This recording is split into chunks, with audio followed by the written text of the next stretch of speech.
بسم اللہ الرحمن الرحیم الحمد للہ رب العالمین الصلاۃ والسلام علی خاتم النبیین۔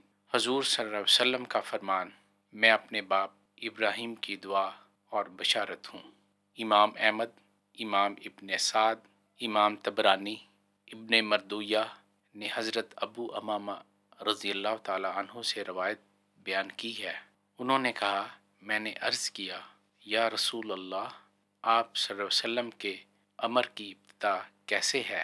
آپ صلی اللہ علیہ وسلم نے فرمایا، میں اپنے باپ حضرت ابراہیم کی دعا ہوں اور حضرت عیسیٰ نے میرے بارے بشارت دی۔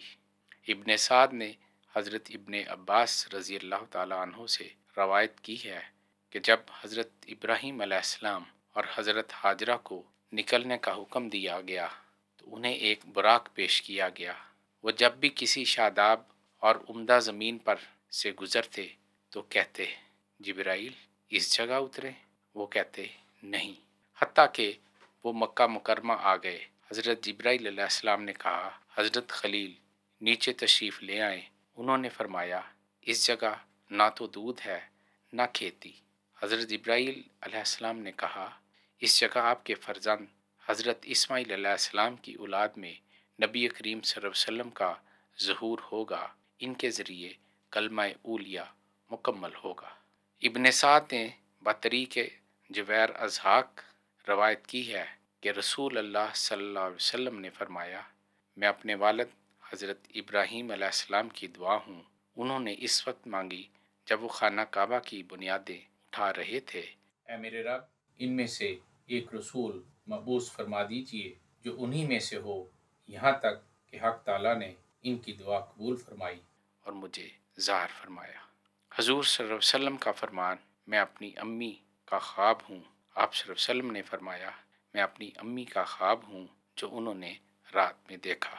حضرت آمنہ بنت وہب رضی اللہ تعالی عنہا رسول اللہ علیہ وسلم کی والدہ محترمہ بیان کرتی تھیں کہ وہ جب حضور صلی اللہ علیہ وسلم کو اپنے پیٹ میں لیے ہوئے تھیں تو کسی آنے والے نے آ کر خواب میں بتایا، بے شک آپ اس امت کی سردار کی ماں بننے والی ہیں۔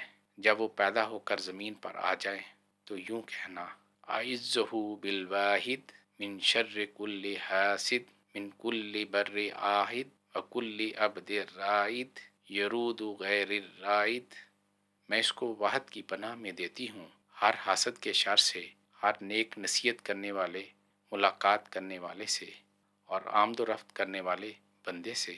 فَإِنَّهُ عَبْدُ الْحَمِيدُ الْمَاجِدُ حَتَّى أَرَاهُ كَذَاتِ الْمَشَاهِدِ۔ بے شک یہ تعریف اور بزرگوں والا اللہ کا بندہ ہے، یہاں تک میں اس کو دیکھتا ہوں کہ تمام جنگلوں میں موجود ہوتا ہے قیادت کرنے کے لیے۔